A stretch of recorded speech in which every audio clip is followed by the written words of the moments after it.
So here's the question. Has science discovered God? Well, Einstein didn't believe it was possible, but Stephen Hawking said it might be the greatest scientific discovery of all time. So, what discovery has baffled the greatest scientific minds of the past century, and why has it caused them to rethink the origin of our universe? Well, new and more powerful telescopes have unlocked mysteries about our universe never before revealed, giving us amazing new scientific insight into the origin of life. Has science discovered God? But wait a minute. Hasn't science proven we don't need God to explain the universe? What is it about this discovery that is so fundamentally different, and why has it stunned the scientific world? Well, this discovery, along with what molecular biologists have learned about the sophisticated coding within DNA, have many scientists now admitting that the universe and life itself appear to be part of a grand design. One cosmologist put it this way: many scientists, when they admit their views, incline toward the design argument. Surprisingly, many scientists who are now talking about God have no religious belief whatsoever. So, what are these stunning discoveries that have scientists suddenly speaking of God?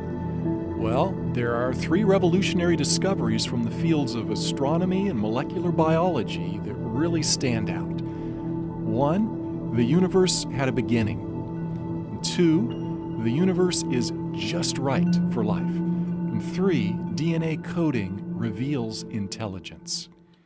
The statements leading scientists have made about these discoveries may shock you. Let's take a look.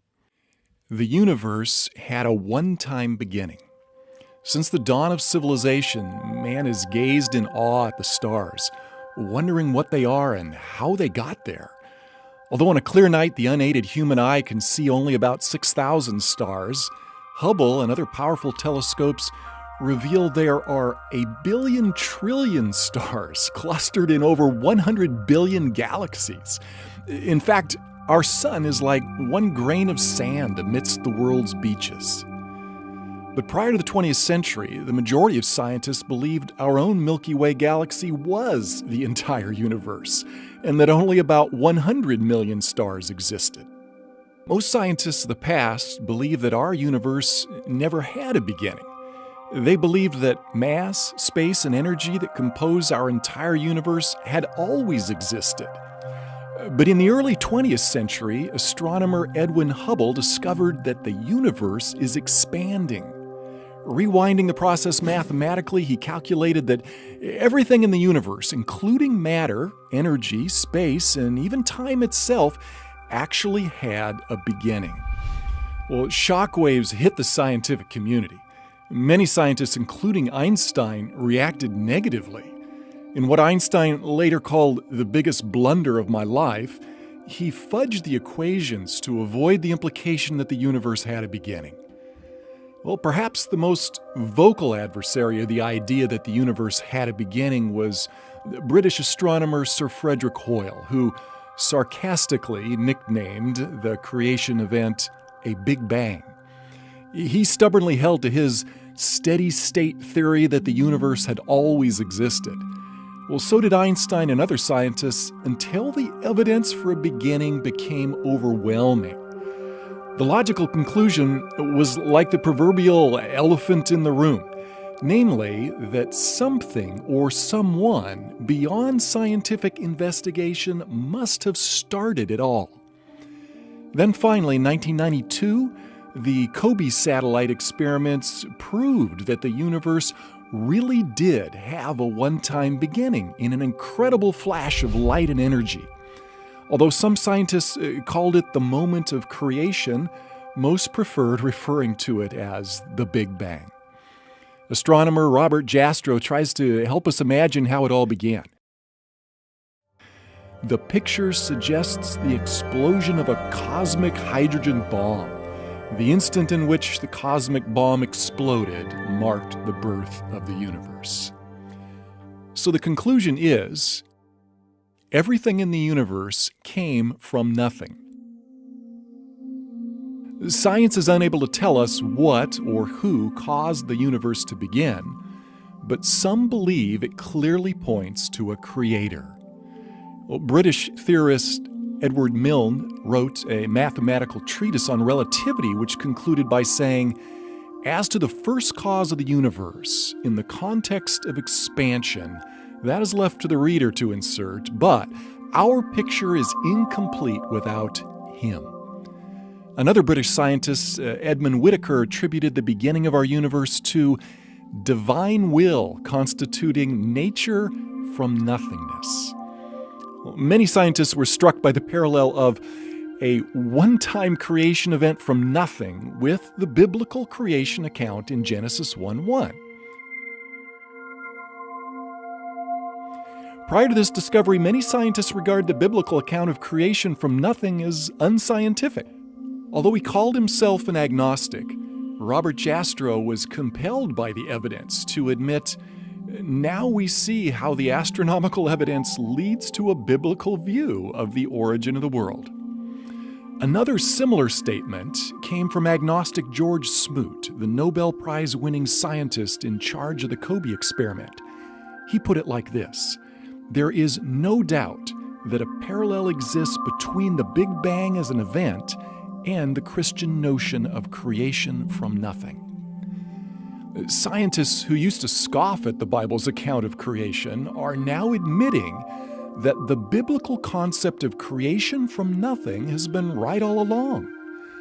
Cosmologists who specialize in the study of the universe and its origins soon realized that a chance cosmic explosion could never bring about life any more than a nuclear bomb would, unless it was precisely engineered to do so.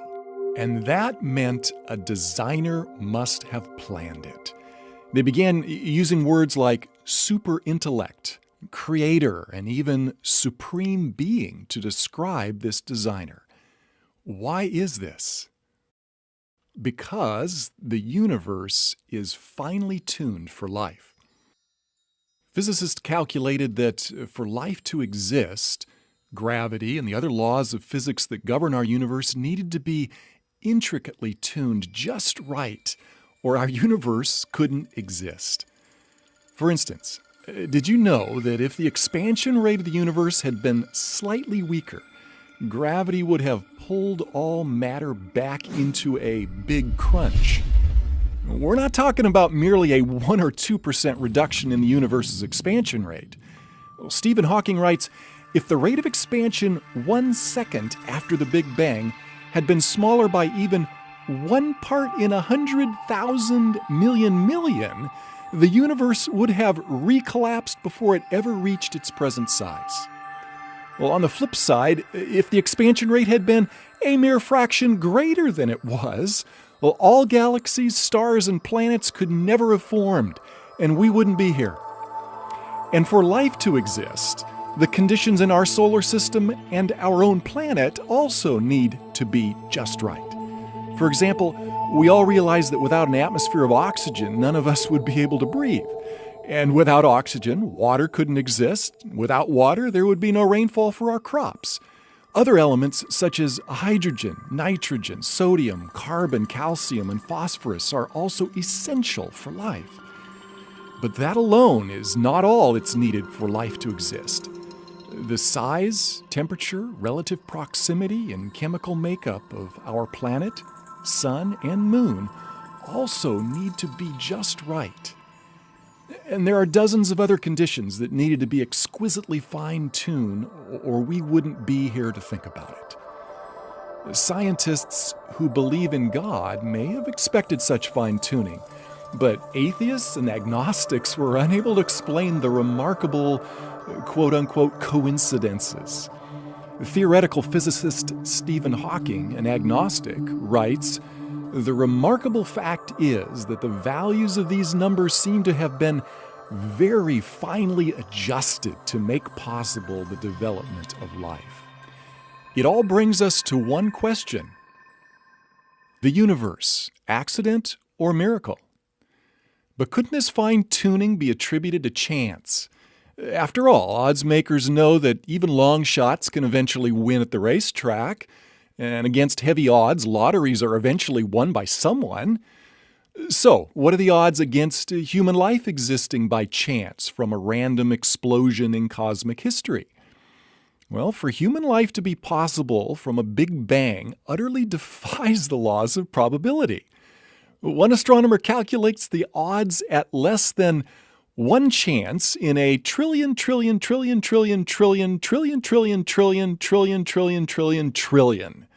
In other words, it would be far easier for a blindfolded person in one try to discover one specially marked grain of sand out of all the beaches of the world.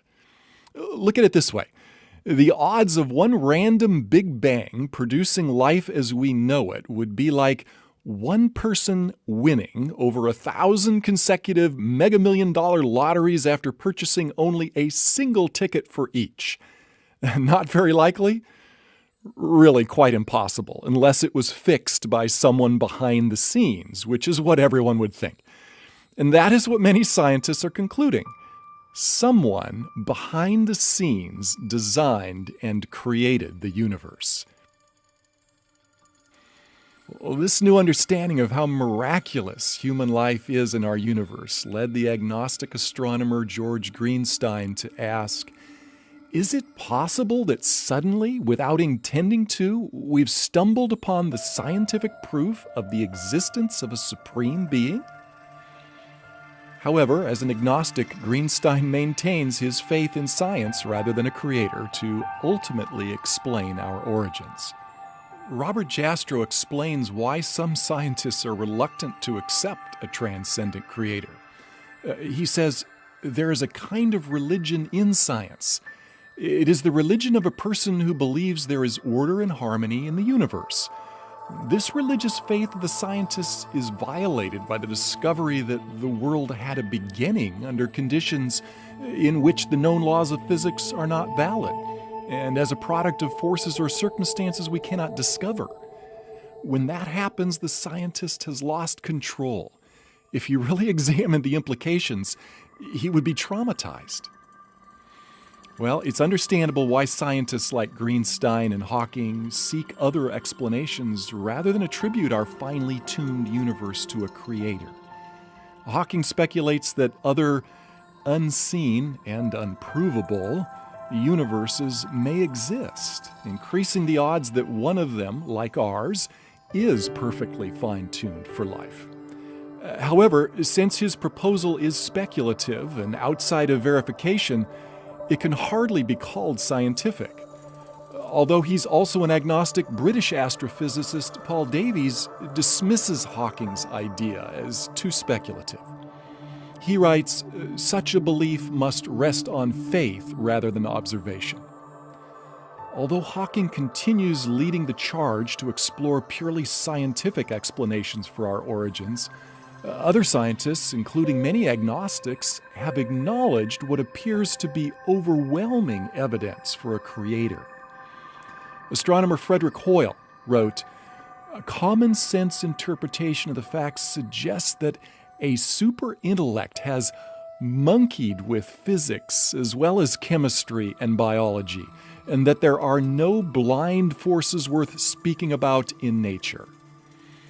Although Einstein wasn't religious and didn't believe in a personal God, he called the genius behind the universe an intelligence of such superiority that compared with it, all the systematic thinking and acting of human beings is an utterly insignificant reflection. Atheist Christopher Hitchens, who spent much of his life writing and debating against the existence of God, was most perplexed by the fact that life couldn't exist if things were different by just 1 degree or 1 hair. Davies acknowledges, there is for me powerful evidence that there is something going on behind it all. It seems as though somebody has fine-tuned nature's numbers to make the universe. The impression of design is overwhelming. But astronomy is not the only area where science has discovered evidence for design. There is another discovery DNA, the language of life. As recent as 1953, molecular biologists discovered intricately complex design in the microscopic world of DNA. This tiny molecule has been called the brains behind each cell in our body, as well as every other living thing. Yet the more they discover about DNA, the more amazed they are at the brilliance behind it. Scientists who believe the material world is all that exists, like Richard Dawkins, argue DNA evolved by natural selection without a creator. Yet even most ardent evolutionists admit that the origin of DNA's intricate complexity is unexplainable. DNA's intricate complexity caused its co-discoverer, Francis Crick, to believe that it could never have originated on Earth naturally. Crick, an evolutionist, believed life is too complex to have originated on Earth and must have come from outer space. He wrote, "An honest man, armed with all the knowledge available to us now, could only state that, in some sense, the origin of life appears at the moment to almost be a miracle. So many are the conditions which would have had to have been satisfied to get it going."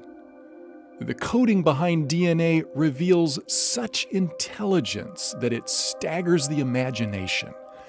A mere pinhead volume of DNA contains information equivalent to a stack of paperback books that would encircle the Earth 5,000 times. And DNA operates like a language with its own extremely complex software code. Microsoft founder Bill Gates says that the software of DNA is far, far more complex than any software we have ever developed. Richard Dawkins and other evolutionary biologists believe that all this complexity originated through natural selection. Yet, as Crick, a Nobel Prize winner, remarked, natural selection could never have produced the first molecule. Many scientists believe that the coding within the DNA molecule points to an intelligence far exceeding what could have occurred by natural causes. In the early 21st century, noted atheist Anthony Flou's lifelong unbelief came to an abrupt end when he studied the remarkable intelligence behind DNA. Flou explains what changed his position. "What I think the DNA material has done is to show that intelligence must have been involved in getting these extraordinarily diverse elements together. The enormous complexity by which the results were achieved looked to me like the work of intelligence. It now seems to me that the finding of more than 50 years of DNA research have provided materials for a new and enormously powerful argument to design." Although Flou was not a Christian, he admitted that the software behind DNA is far too complex to have originated without a designer. All this scientific evidence leads us to honestly consider that life and the universe have the fingerprints of a creator. Are scientists now convinced that a creator has left his fingerprints on the universe? Although many scientists are still bent on squeezing God out of the universe, most recognize the religious implications of these new discoveries. In his book, The Grand Design, Stephen Hawking, who doesn't believe in a personal God, attempts to explain why the universe doesn't need God. Yet when faced with the evidence, even Hawking has also admitted there must be religious overtones, but I think most scientists prefer to shy away from the religious side of it. As an agnostic, world-renowned astronomer Robert Jastrow had no Christian agenda behind his conclusions. However, he freely acknowledges the compelling case for a creator. He writes of the shock and despair experienced by scientists who thought they had squeezed God out of their world. These are his words. "For the scientist who has lived by his faith in the power of reason, the story ends like a bad dream. He has scaled the mountains of ignorance. He's about to conquer the highest peak. And as he pulls himself over the final rock, he is greeted by a band of theologians who have been sitting there for centuries. So, what if, after all, there is a creator? If there is a superintelligent creator, the question arises, what is he like? Is he just some cosmic force like in Star Wars, or is he a personal being like us? Well, since we're personal and relational beings, wouldn't the one who created us also be personal and relational? Many scientists, like Arthur L. Shavlov, professor of physics at Stanford University and winner of the Nobel Prize in Physics, believe that these new discoveries provide compelling evidence for a personal God. He writes, "It seems to me that when confronted with the marvels of life in the universe, one must ask why and not just how. The only possible answers are religious. I find a need for God in the universe and in my own life." If God is personal, and since He has given us the ability to communicate, wouldn't we expect Him to communicate with us and let us know why we are here? Well, as we've seen, science is unable to answer questions about God and the purpose for life. However, since the Bible was right about creation from nothing, might it also be trustworthy regarding God, life, and purpose? 2,000 years ago, a man set foot on our planet who claimed to have the answer to life. Although his time on Earth was brief, his impact changed the world and is still felt today. His name is Jesus Christ. The eyewitnesses to Jesus Christ tell us that He continually demonstrated creative power over nature's laws. They tell us He was wise, humble, and compassionate. He healed the lame, deaf, and blind. He stopped raging storms instantly, created food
creation began, for it was through Him that everything was made, whether spiritual or material, seen or unseen.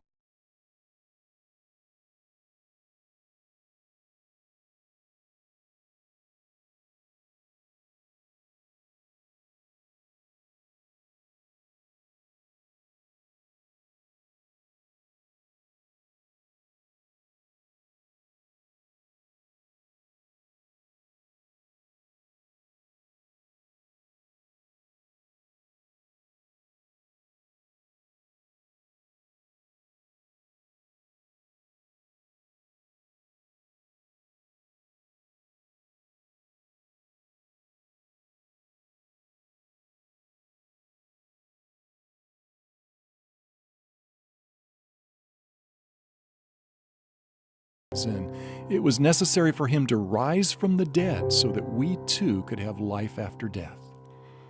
As the Creator, Jesus certainly would have power over life and death, and those closest to Him claim they saw Him alive after He died and was buried for 3 days.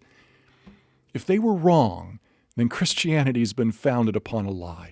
But if they were right, such a miracle would substantiate all Jesus said about God, Himself, and us. But must we take the resurrection of Jesus Christ by faith alone, or is there solid historical evidence? Several skeptics began investigations into the historical record to prove the resurrection account false. What did they discover? Let me invite you to click on the link below to take a closer look at the evidence for the most fantastic claim ever made: the resurrection of Jesus Christ from the dead.